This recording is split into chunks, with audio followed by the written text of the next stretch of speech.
Boa tarde, a gente está hoje numa entrevista ao vivo com a secretária Patrícia Ellen. Ela é secretária de Desenvolvimento Econômico no Estado de São Paulo e ela vai falar hoje sobre o Plano São Paulo, que hoje, a partir dessa madrugada de sábado, toda a região de São Paulo, todas as regiões entrarão na fase vermelha. A fase vermelha é aquela fase que tem maiores restrições, só pode funcionar o que é considerado essencial pelo governo do Estado. Então, boa tarde, secretária, obrigada por nos receber. Boa tarde, Priscila. Muito obrigada pelo convite. Obrigada a todos que estão nos acompanhando. Muito importante prestarmos informações corretas nesse momento tão desafiador que nós estamos vivendo.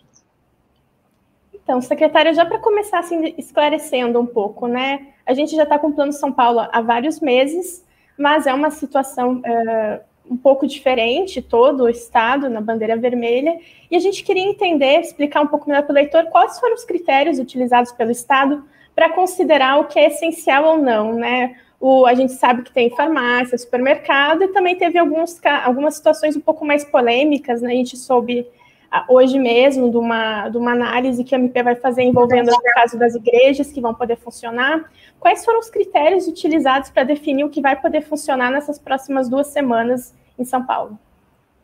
Muito bem. Bom, primeiro, só para a gente relembrar, nós temos o Plano São Paulo em vigor desde maio do ano passado, e desde que iniciamos a gestão da pandemia, não tivemos um momento com uma classificação tão restritiva como a que estamos tendo que implementar neste momento.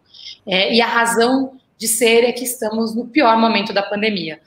A aceleração que nós tivemos de crescimento de casos, de internações, em especial internações em leitos de UTI Covid, e de óbitos foi realmente sem precedentes. Hoje nós alcançamos o marco de quase 8 mil leitos UTI Covid ocupados.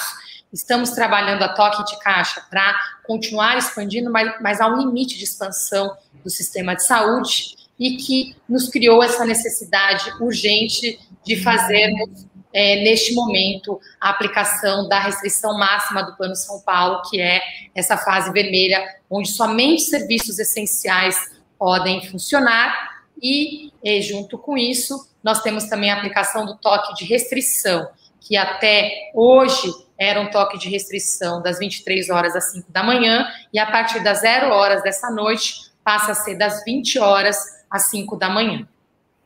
Uhum. Mas como se define o que é considerado um serviço essencial? A gente sabe que alguns são claros, né? A gente sabe que na área de saúde tem que funcionar e tudo mais, mas nesses casos, né, que estão sendo um pouco mais criticados, como é o caso das igrejas, como é o caso dos hotéis, do call center, por que eles precisam continuar funcionando? Não poderia ter um home office ou alguma outra alternativa para eles? Então, vamos lá. Nós temos, com relação à essencialidade, houve um trabalho bastante detalhado da saúde durante todo esse período da pandemia.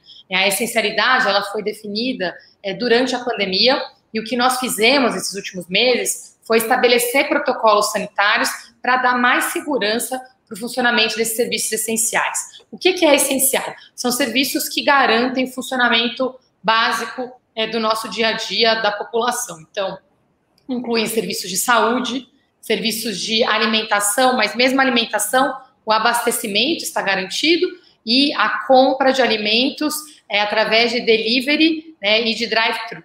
Temos também toda a parte de abastecimento e logística das cidades, né, logística, transporte de cargas, tem a parte de serviços gerais, como lavanderia, serviço de limpeza, a parte de comunicação, né, muito importante também. Você deu alguns exemplos que eu gostaria de mencionar. Construção civil também tem atividades super importantes, mas sempre houve uma análise também do risco de cada setor. Alguns exemplos que você mencionou. Hotéis nunca foram fechados, né? Porque o que foi fechado são atividades de risco dentro dos hotéis, como, por exemplo, restaurantes, academias. Agora, a pessoa precisou, por exemplo, trazer um familiar para São Paulo, que tem acontecido muito. Vamos lembrar que São Paulo é o hospital do Brasil, né? Hoje, para a gente ter uma ideia, no setor privado, tem hospitais que quase metade dos leitos Covid estão ocupados com pacientes de outros estados. Essas pessoas precisam ficar em algum lugar. Então, nós não podemos proibir que elas aluguem um quarto em um hotel. O que nós controlamos é o funcionamento de atividades e ambientes de risco, tá? Um outro exemplo que você mencionou. serviços religiosos. Esses serviços tiveram sua essencialidade decretada pelo governo federal, tá? Não houve uma mudança, acho que houve até um mal-entendido de comunicação aí nesses últimos dias. O que nós fizemos foi regulamentar com protocolos e também estamos fazendo um pedido expresso aqui para quem puder evitar, na medida do possível, se puder fazer sua oração de casa e principalmente respeitar o toque de restrição das 20 às 5 da manhã, isso é especialmente importante. Talvez a maior mudança com relação à essencialidade, Priscila, foi com relação à educação. Que educação, de fato, estava completamente fechado antes, e agora, nessa nova fase, onde tivemos que ter todo o Estado na fase vermelha, o secretário Rosselli trouxe o detalhamento na última quarta-feira, qual que é o novo regramento que países no mundo inteiro estão seguindo. Depois de um ano de pandemia, nós não podemos simplesmente dizer para os alunos que não têm comida em casa, que estão passando por dificuldades emocionais gravíssimas, que eles não podem ir na escola. Então, a decisão difícil foi de manter as escolas abertas para quem precisa. Uhum. E até, secretária, dentro dessa questão, né, do Plano São Paulo, a gente viu muito fim do ano, isso ficou bastante claro, né? Nem sempre as prefeituras respeitam as restrições impostas pelo Estado, né? Ou se omitem ou ignoram mesmo o que pode funcionar ou não. E até a gente viu vários exemplos fim do ano. Dessa vez, que é uma medida ainda numa situação ainda mais grave no Estado, está sendo prevista outra forma de fiscalizar, de autuar essas prefeituras? O que elas podem sofrer de sanção se elas não respeitarem a fase vermelha?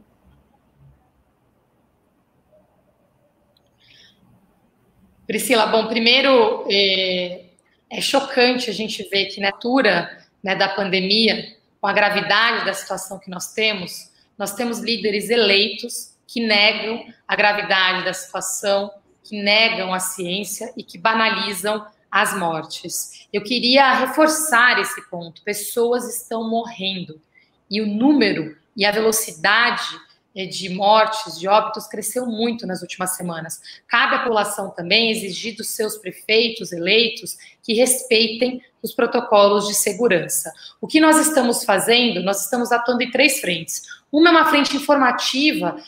O governador João Dória sempre adotou uma postura de governo municipalista. Nós temos uma Secretaria de Desenvolvimento Regional com o secretário Marco Vignoli. Antes do anúncio da fase vermelha, nós tivemos uma reunião no dia anterior com mais de 600 prefeitos, onde eles manifestaram, inclusive,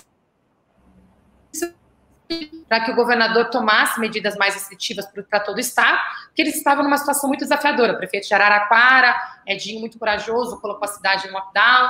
Nós temos uma série de prefeitos que estavam atuando na pandemia, já sofrendo o calor do agravamento, e pediram essa atuação, uma carta dos prefeitos, inclusive, fazendo esse pedido para o governador.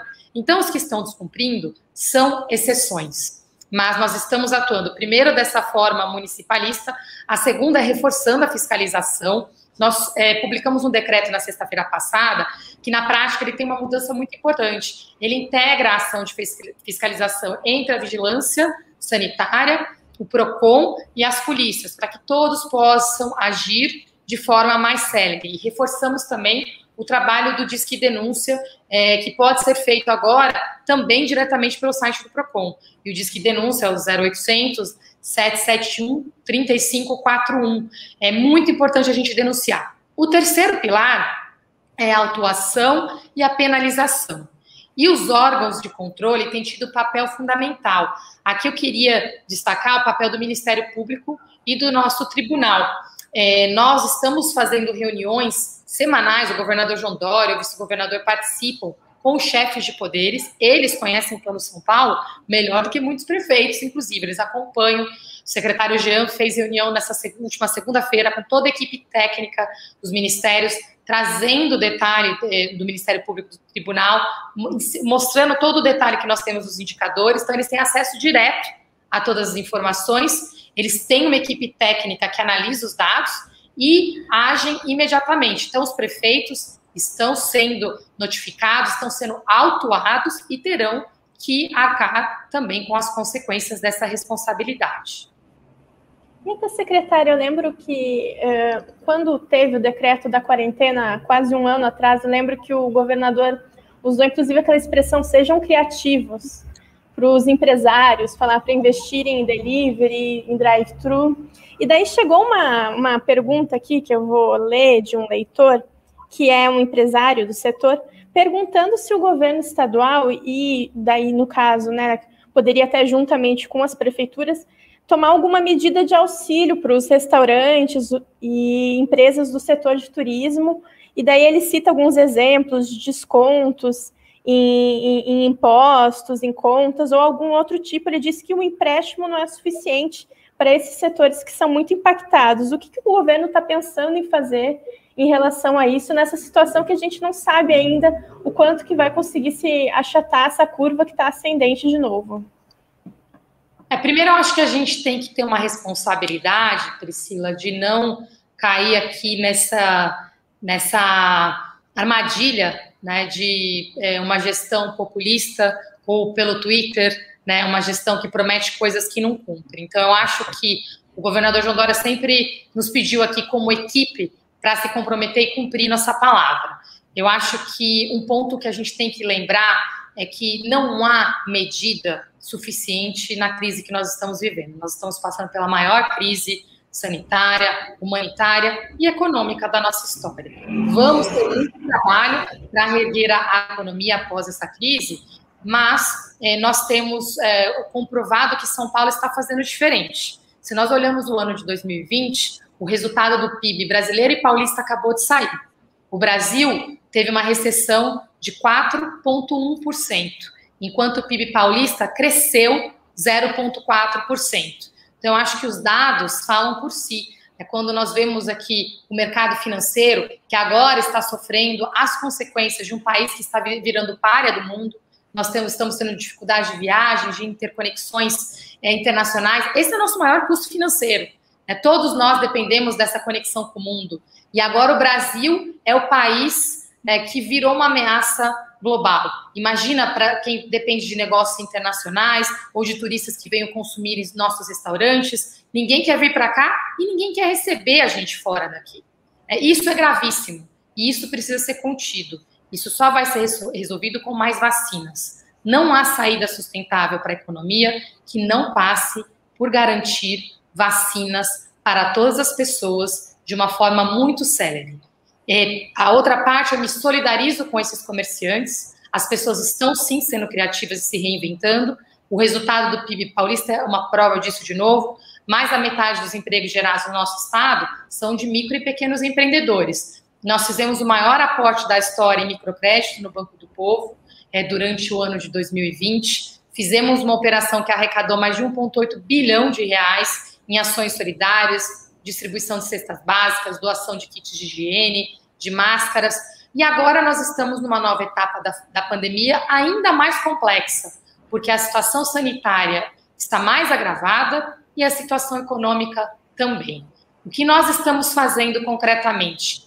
Continuamos com todos os programas de crédito, com os programas de redução de custos para os empreendedores. Então, nós lançamos iniciativas para interromper a negativação por dívida ativa por 90 dias, lançamos operações para não interromper o fornecimento de gás e de todas as concessionárias que têm parceria direta com o governo, para quem não está conseguindo pagar as contas. Iniciamos programas de renegociação e o mais importante, anteontem nós entregamos para a Assembleia Legislativa o programa Bolsa Trabalho, que é um programa de auxílio emergencial com prestação de serviços ao bem público para que a população desempregada possa ter um acolhimento financeiro e possa ajudar nesse momento de tanto desafio. Então, a gente está aqui na torcida para que esse projeto seja votado com celeridade, mas já estamos com a operação preparada para colocá-lo em execução imediatamente. E até, secretária, a gente sabe que essa fase vermelha vai até o dia 19, pelo menos. Quando que a gente vai saber se ela vai ser estendida por mais tempo? Isso vai ser na semana do dia 19? Eu pergunto até pelo planejamento, né, tanto dos empresários quanto das pessoas que estão tentando se organizar. E dentro dessa pergunta, né, se existe essa possibilidade de estender, e também o Centro de Contingência chegou a falar até na criação de uma classificação mais restritiva, que eliminaria um número ainda maior de atividades que não poderia fazer. Isso ainda está restrito à discussão do centro de contingência ou já está sendo discutido dentro do governo também?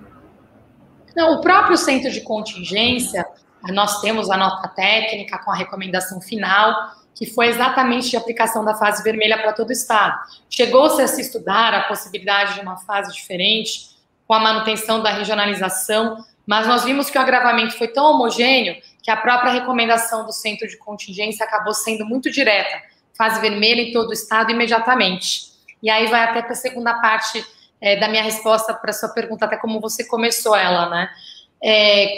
Eu adoraria te dizer e garantir que a gente vai ter essa restrição por 1 ou por 2 semanas. Eu até adoraria que a gente não precisasse ter essa restrição. Até 2 anos atrás, eu estava na iniciativa privada.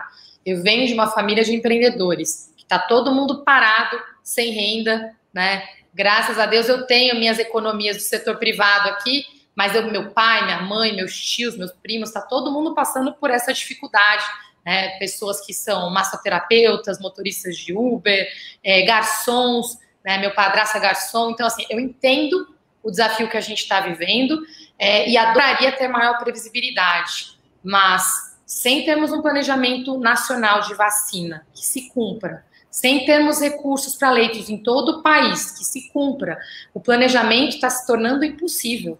O que eu concordo que é um absurdo para um país tão próspero e tão rico como o Brasil. O que São Paulo está fazendo? Planejamento para o Estado e, de certa forma, até para o país hoje. Não era a nossa expectativa que hoje 9 de cada 10 vacinas que estão sendo ministradas no país sejam vacinas do Butantan. Nós precisamos de mais vacinas, urgentemente. Nós precisamos acelerar o calendário de vacinação. Se nós estivéssemos tendo já o resultado dessa imunidade de rebanho, eu conseguiria te dar respostas de planejamento muito mais concretas. E para piorar, ainda temos as novas cepas e o colapso do sistema de saúde dos estados vizinhos. Está todo mundo vindo para São Paulo.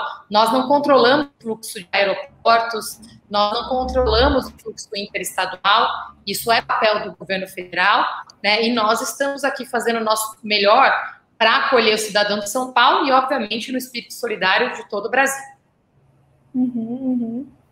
E até, secretária, hoje mesmo, e a senhora até comentou, né, das restrições que tem também em relação à estrutura que o Estado possui para lidar com isso. O governo, o estadual, está procurando alguma forma, parceria ou apoio para ampliar os leitos na rede privada, contratando leitos, que nem aqui na prefeitura, por exemplo, já ocorre. Até o governador comentou da possibilidade de 130 leitos aqui na região central de São Paulo.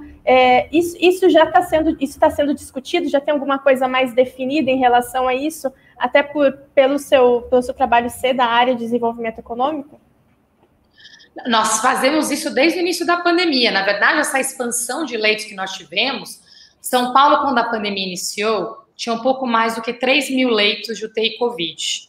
Hoje nós temos mais de 8 mil leitos. Estamos adicionando mais 500, vamos fechar o mês de março com um pouco mais do que 8.500 leitos de UTI Covid.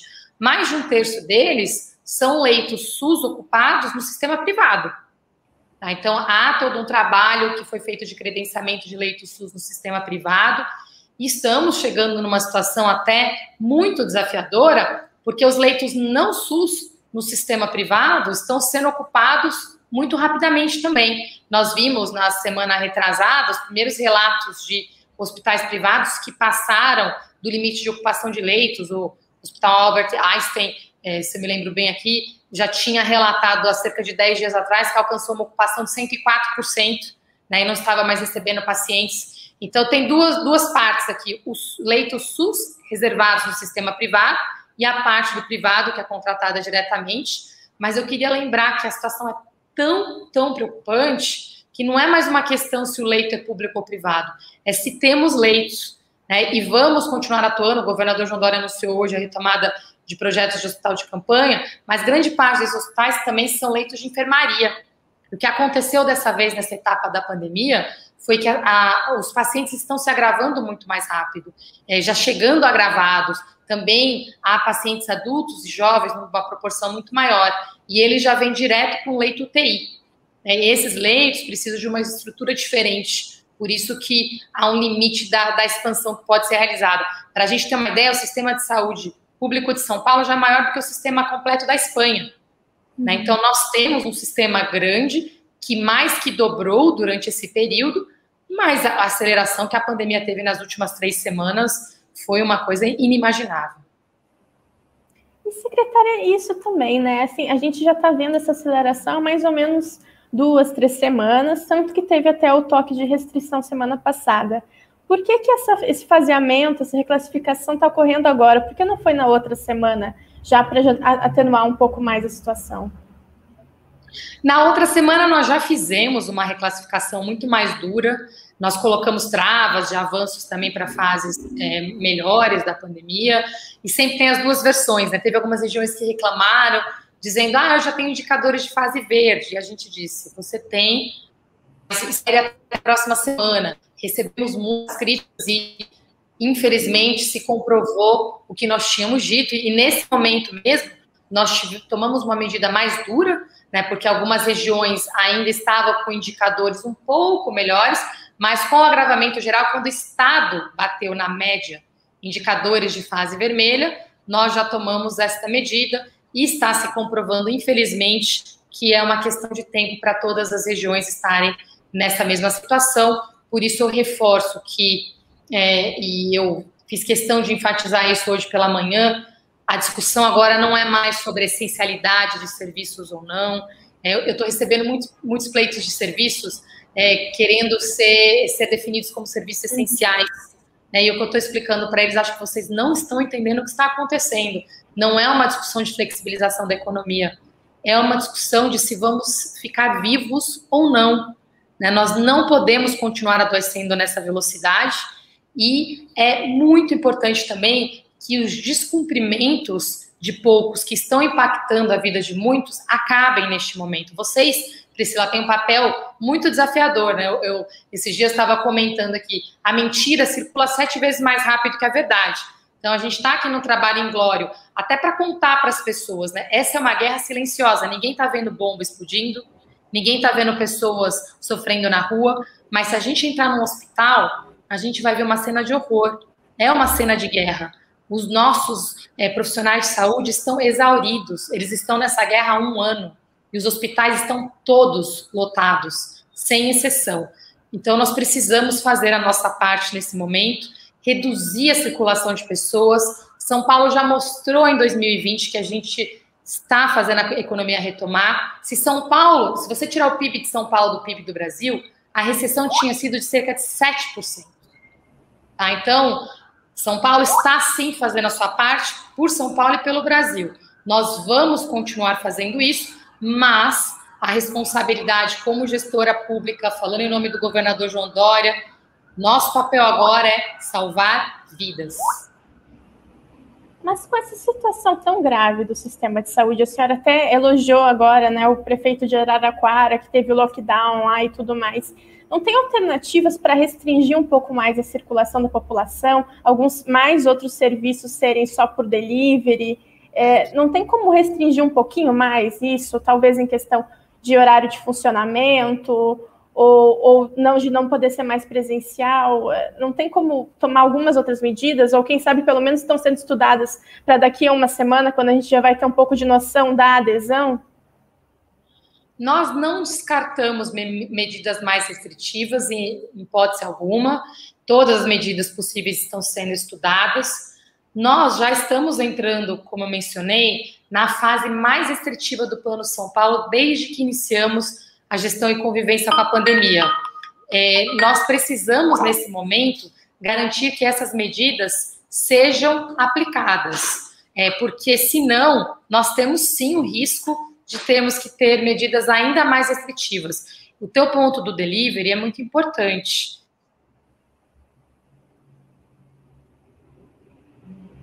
Você está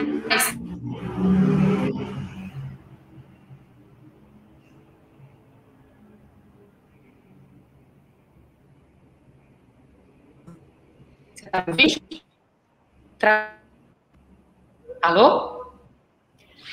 Sim, travou um pouco aqui, secretária. Mas a senhora falou do ponto do delivery, alô? Né? A senhora não está me ouvindo? Travou um pouquinho, não sei se você tem. Agora acho que está tudo, já voltou ao normal. Alô? Oi. Voltou? Ah, tá bom. Voltou, a gente travou um pouquinho, né? Sim, coisas do home office. Secretária, eu vou fazer mais uma perguntinha, já que a gente está falando de restrição. Eu já tinha feito aquela do Fábio Redondo, e agora eu vou fazer uma do Bruno Winkler, eu acho que é assim que se fala, que ele pergunta a respeito da mobilidade interestadual, né? Aqui em São Paulo a gente sabe que acontece muito, ele pergunta de restrição em aeroportos, se existe essa possibilidade. Eu pergunto isso para a senhora, né? Porque se falou muito disso ano passado, bem no início da pandemia, de restringir ônibus interestadual e tudo mais. Isso é uma alternativa vista como viável para a realidade de São Paulo, restringir quem vai entrar e sair do estado?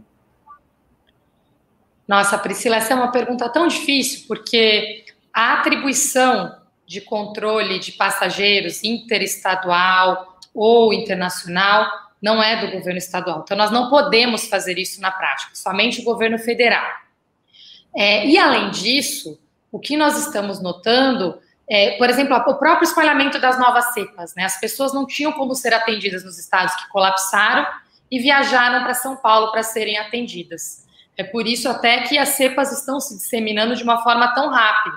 Todos os países que estão fazendo esse trabalho de restrição de circulação controlam a circulação entre regiões do estado e principalmente entre países.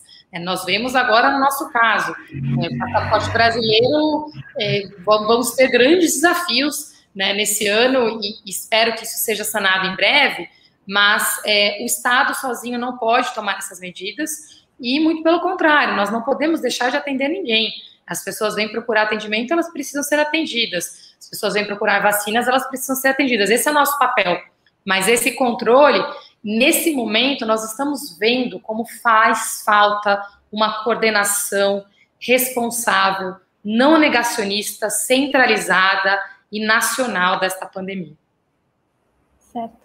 Tá bom, secretária. Então, muito obrigada pela participação, por falar com a gente sobre o Plano São Paulo. Lembrando que a partir da meia-noite, todos os municípios de São Paulo estão na bandeira vermelha, então só serviços essenciais funcionam, não tem museu, não tem espaço cultural aberto, não restaurante, bar é só para levar, e continue acompanhando a nossa cobertura de coronavírus nas plataformas digitais e no nosso jornal impresso. Bom fim de semana para todo mundo. Muito obrigada, Priscila. Bom fim de semana para todos.